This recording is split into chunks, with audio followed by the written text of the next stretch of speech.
Je ne crois pas qu'on se connaisse, vous et moi. Mais je suis à peu près certain qu'on a bien dû se rencontrer quelque part, sur la route, dans un pays quelconque. Vous au volant de votre voiture, et moi dans la cabine de mon semi-remorque. Oui, je suis routier international. J'aime l'aventure, et j'ai roulé ma bosse aux quatre coins du monde. J'en ai passé des frontières, et bouffé des kilomètres de poussière, de boue ou de neige. À cette époque-là, je faisais la ligne sur l'autoroute de Californie. C'est là que m'est arrivée cette étrange histoire. Je venais de loin. Je conduisais depuis trop longtemps et la fatigue commençait à se faire sentir. J'hésitais à réveiller le copain qui dormait dans la couchette. Pour me tenir compagnie, j'avais branché le radiotéléphone de bord. Le mobilophone, comme on l'appelle aux États-Unis.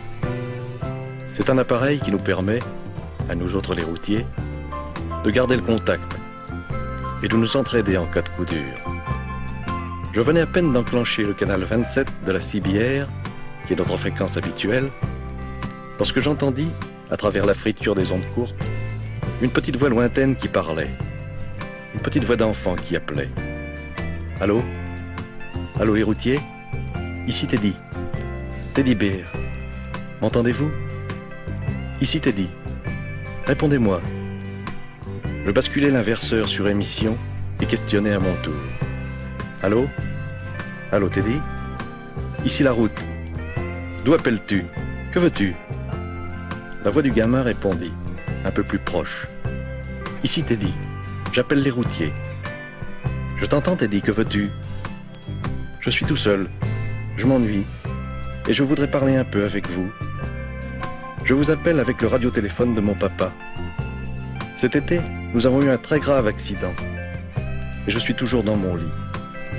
Le docteur dit que je pourrai remarcher un jour et que ce sera sûrement très long. J'habite une maison tout près de l'autoroute. Je suis souvent seul le soir, car maman est serveuse dans un motel pour nous faire vivre. J'ai perdu mon papa dans l'accident qui a détruit son camion et qui m'a cloué au lit. Il m'emmenait de temps en temps pour des petites courses. Mais maintenant, il ne vient plus jamais de routier par ici. Alors j'essaie de vous accrocher, avec le radiotéléphone qui nous reste pour vous parler un petit peu, quand vous passez sur l'autoroute. Je ne suis pas une fillette, mais il me sembla soudain que mes yeux se brouillaient, et que j'y voyais moins bien. J'arrêtai le moteur au premier embranchement venu, et je sortis ma carte. Dis-moi Teddy, où habites-tu exactement? Le petit me situa sa maison. J'avais de l'avance sur l'horaire, je remis en marche et je sortis de l'autoroute. Bien que j'ai foncé pour arriver chez lui, je n'étais pourtant pas le premier. Bon sang, 6 énormes bahuts m'y attendaient. 6 copains avaient entendu notre conversation et m'avaient devancé. D'autres arrivaient encore. Je réveillai mon coéquipier qui n'en croyait pas ses yeux. On est tous entrés. On a sorti Teddy de son petit lit et ce fut vraiment la fête. Chacun voulait le porter, l'asseoir derrière son volant, le cajoler. Le gosse rayonnait. On lui donnait un tas de bricoles qu'on avait dans nos cabines et puis il fallut bien penser à repartir. Je le remis dans son lit, après l'avoir embrassé une dernière fois. Je grimpai sur mon siège et je tirai le démarreur. J'ai vu plus d'un dur qui détournait la tête. On lui promit que chaque fois qu'on passerait sur l'autoroute, on klaxonnerait d'une certaine manière pour qu'il nous entende. On se quitta enfin. Je n'avais pas fait 3 kilomètres que le mobilophone crépitait à nouveau.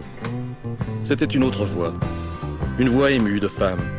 Et elle disait « Allô, les routiers? Ici la maman de Teddy. Merci les gars. Vous êtes de braves types. Bonne route. Et que Dieu vous protège. »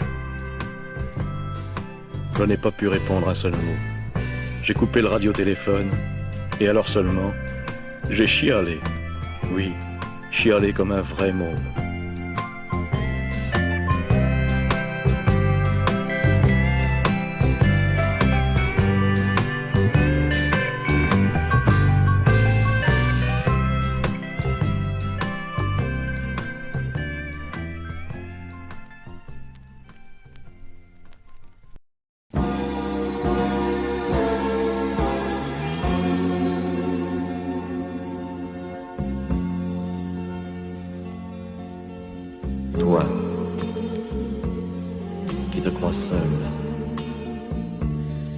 toi qui attends,